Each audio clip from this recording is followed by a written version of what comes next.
if it's not like what I want, then I get rid of it.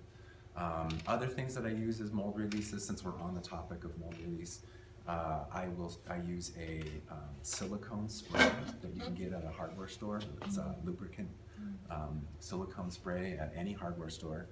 WD-40 works great too as a release. The thing about WD-40 is it's really a watery material versus the silicone spray. You spray it on there and you don't get a big wet surface. So sometimes that extra water. What about the baby oil? Does that work? Yeah, it works. Could you do that on the wood or no? Yeah, baby oil would be fine. It would soak in, and so it's not as thick as, say, this creates a film layer on the outside, and it dries as a film layer on the outside, whereas that mineral oil will soak into the wood, magnetic, and it makes it again porous. So, but for this class, I'm giving you a whole lot more information. For this class, just use the Murphy's oil soap and coat the wood forms. Don't worry about coating the clay. Is that stuff we need to get? No, I haven't. Okay. Yes. Okay, so first I'm gonna line it up here. And do you cut this plastic too? And I will. Yeah, I don't have to, but I will.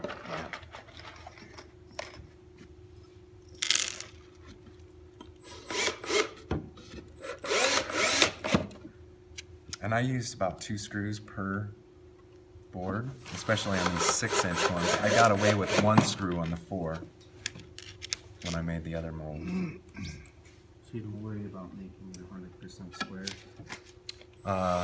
No. It kind of squares itself up a little bit, but you could, I guess, measure if you really wanted to be precise. But as long as it looks square, We're good. it's the same. It's good enough for government work. The one thing I've learned in these classes, man, is there's a time you just gotta go, man, I'm done. It's ready to go.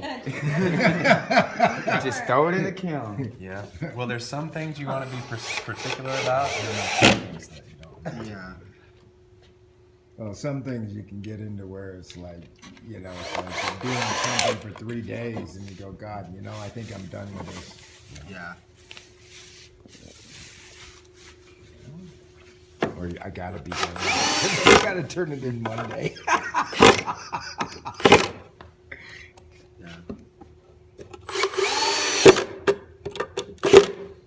Alright, so then position it so that it's at that 2 inches all the way around. And then take some clay. And then run a bead of clay along the bottom edge where plaster might want to float out, basically. So wood floats in water, so if you pour plaster into this, it's going to want to pick it up.